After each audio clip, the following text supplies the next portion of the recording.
Olá, querido irmão, querida irmã, como vai você nesta manhã? Eu espero que muito bem. Meu nome é Juliano Nascimento e você está no Devocional Kairos. Seja muito bem-vindo, seja muito bem-vinda.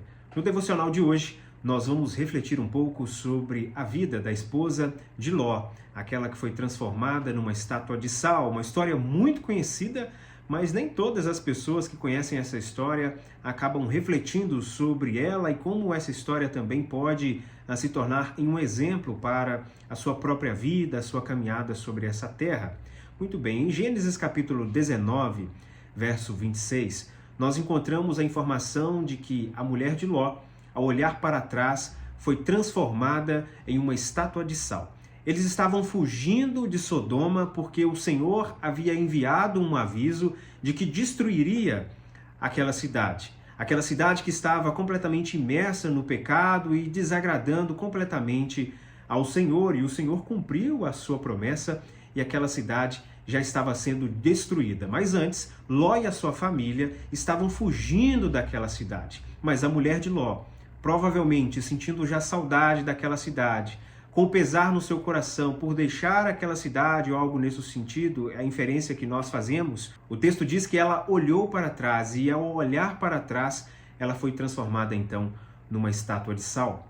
E a mensagem principal do nosso devocional de hoje é justamente essa: lembre-se da mulher de Ló, não olhe para trás. Nós devemos nos lembrar, em primeiro lugar, que Sodoma era o lugar dos prazeres carnais. Tudo aquilo que era contra a vontade de Deus, tudo aquilo que agradava a vontade humana e era contra a vontade do Senhor, era visto em Sodoma, de tal forma que o Senhor estava irado contra toda a população daquela cidade. Em segundo lugar, ao redor de Sodoma também existia uma terra muito fértil, o que de certa forma favorecia o crescimento daquela cidade, a grande população naquela cidade e a vida daquelas pessoas ali provavelmente era ainda um pouco mais confortável, o que somava ainda mais para que mais pessoas procurassem estar naquela cidade. Em terceiro lugar, nós nos lembramos que Sodoma servia muito bem aos homens, a todo tipo de prazeres carnais, a todo tipo de satisfação que o homem ou mulher buscasse naquela cidade e encontraria, mas essa cidade de forma alguma servia aos propósitos do Senhor, de forma alguma as práticas contidas ali estavam alinhadas com aquilo que era a vontade de Deus para cada uma daquelas pessoas. A cidade de Sodoma, fazendo uma analogia, talvez se pareça muito com a nossa condição de vida no passado antes de conhecer a Cristo Jesus. Quando estávamos contentes com o pecado, entregues ao pecado e antes de sermos libertos pelo Senhor Jesus, nós não tínhamos consciência do quanto o nosso pecado ofendia ao Senhor, o quanto o nosso pecado era terrível ao Senhor. E essa vida certamente agradava em muito, sim, à nossa carne, mas era um completo desagrado ao Senhor e o destino desse tipo de vida nos levaria completamente ao inferno. A nossa destinação, imersos no pecado sem Cristo Jesus, era justamente a condenação eterna. Mas louvado seja o Senhor que nos permitiu conhecer a Cristo Jesus. Louvado seja o Senhor que trouxe sobre nós a iluminação do teu Santo Espírito, nos convencendo do pecado, da justiça e do juízo. E nós tivemos a oportunidade de nos arrepender dos nossos pecados, confessar a Cristo como Senhor e Salvador das nossas vidas e ter vida plena e verdadeira em Cristo Jesus. E hoje nós vivemos essa vida. Mas o fato de nós vivermos uma nova vida em Cristo Jesus não significa que nós estamos completamente livres da influência do pecado. Isso acontecerá somente no estado de glorificação, quando não mais o pecado estará presente em nós. Mas ainda hoje, nesse corpo, neste tempo, amado irmão, amada irmã, eu afirmo a você que o pecado, ele bate à nossa porta todos os dias. O pecado todos os dias nos faz um convite que não é agradável de forma alguma ao Espírito, não é agradável de forma alguma à vontade de Deus, mas é muito agradável à nossa carne. Todos os dias o pecado bate à nossa porta, nos convidando a voltar às velhas práticas do passado. O pecado nos convida de novo a olhar para a nossa velha Sodoma.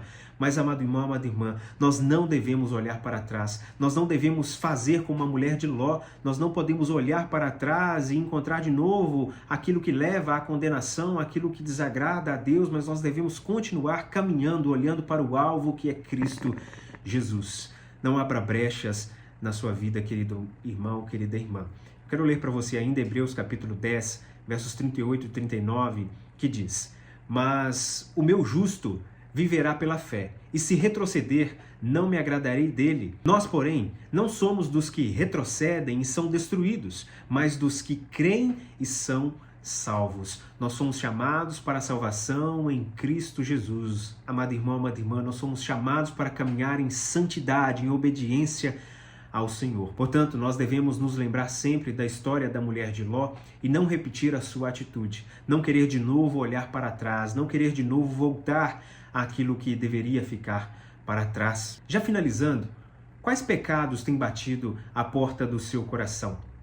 O que Satanás tem oferecido adiante de você? Quais banquetes Satanás tem colocado adiante de você, convidando você novamente a voltar ao lamaçal do pecado, a imersão do pecado, voltar àquele lugar de que Cristo Jesus um dia te resgatou. Resista, amado irmão, amada irmã. Não olhe para trás, não volte de novo ao pecado, diga não ao pecado. Ouça o conselho, assim como o Senhor deu a Caim. Lá em Gênesis nós encontramos quando o Senhor faz um alerta a Caim: eis que o pecado está à sua porta, mas cabe a você resisti-lo. Cristo Jesus nos garante essa vitória, amado irmão, amada irmã. Nós podemos resistir ao pecado, diga não ao pecado, diga tudo aquilo que te convida novamente a voltar à velha vida, a velhas práticas do passado, a tudo aquilo que desagrada ao Senhor. Amado irmão, amada irmã, nós não podemos de forma alguma flertar com o pecado, brincar com o pecado. Eu já vi uma analogia muito interessante, eu quero compartilhar com você. O pecado, ele se parece muitas vezes com um fino barbante. E você olha para ele e parece muito frágil. Você olha e diz: eu dou conta de arrebentar esse barbante. Esse barbante não pode me prender de forma alguma. O porém é que quando esse barbante é passado por várias e várias vezes, várias e várias voltas, e nós não vamos percebendo, e essas voltas vão crescendo, esse barbante é unido de tal forma, é fortalecido de tal forma que você não consegue mais arrebentá-lo sozinho. Nós, amado irmão, amada irmã, devemos tomar muito cuidado com o pecado. O pecado, ele vai, de certa forma, nos envolvendo aos poucos, nos convidando aos poucos, e quando nós acordamos, quando nós percebemos, nós já caímos há muito tempo. Nós estamos já sendo envergonhados. Mas Cristo Jesus nos dá essa vitória. Cristo Jesus nos liberta de todas as amarras do pecado. Portanto, amado irmão, amada irmã, volte o seu coração a Cristo Jesus enquanto ainda é tempo. E se você ainda está com o pecado te convidando, batendo à tua porta, ainda é tempo de resistir a ele, que você rejeite a tudo isso. Escolha sempre o caminho do Senhor. Que Deus te abençoe, que o Senhor ilumine a sua mente, o seu coração, te dê a capacidade de todos os dias vencer e resistir ao pecado e com isso glorificar ao nome do Senhor. Que Deus te abençoe.